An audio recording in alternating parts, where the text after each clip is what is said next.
ব'লক এতিয়া মোৰ লগত অলপ ফুৰি আহোঁ। আপোনালোকে মোৰ চেনেলটো ছাবস্ক্ৰাইব কৰিলে নে নাই? যদি কৰা নাই এতিয়াই লাইক আৰু শ্বেয়াৰ কমেণ্ট কৰিব, সেইবিলাক নাপাহৰিব। আজি মই কিহত যাম তেনেহ'লে? বাইকত যাম। চাওক মই বাইকত উঠিব পাৰিছোঁ। এতিয়া আমি যাম দেই, ব'লক মোৰ লগত। আপোনালোকে বাৰু জানেনে মই বহুত দিনৰ মূৰত বাইকত উঠিছোঁ। বহুত মজা লাগিছে আজি বাইকত উঠি।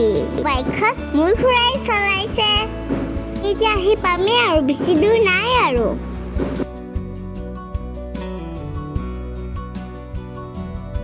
এই ৰাস্তাও আমি পাই গ'লোঁ।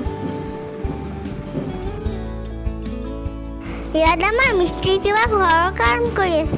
মই মা আৰু আটাইতাৰ লগত চাবলৈ আহিম। বাৰু মোৰ আগৰ ভিডিঅ' কেইটা চাইছিলে, যদি নাই চোৱা চাব।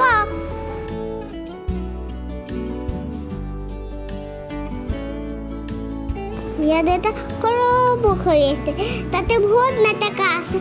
মই আপোনালোকক দেখাম দেই, চাবক।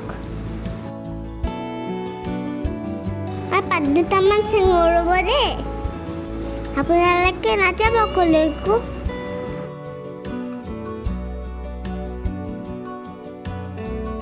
বাপাই অলপত নপৰিলোঁ পাই, ভয় লাগি গৈছিলে। এতিয়া যাব পাই ইয়াৰ পৰা, নহ'লে মায়ে গালি দিব।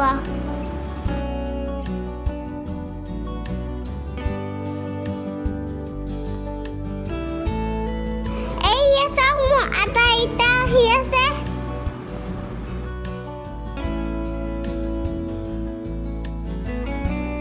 বাৰী সোপা খেলি থাকোঁতে মোৰ গোটেই ভৰিত বালি সোমাল। সন্ধিয়া হ'ল যে, সেইকাৰণে মিস্ত্ৰী কামো শেষ হৈ গ'ল। সেইকাৰণে আমি ঘৰত গুচি আহিলোঁ। মই কিহত আহিছোঁ জানক? টমটমত আহিছোঁ।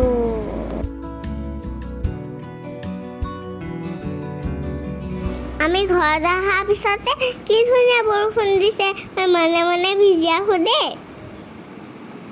আজি ভিডিঅ'টো ইমানতে সামৰিলোঁ। বাই বাই, আৰু চোৱাৰ কাৰণে ধন্যবাদ।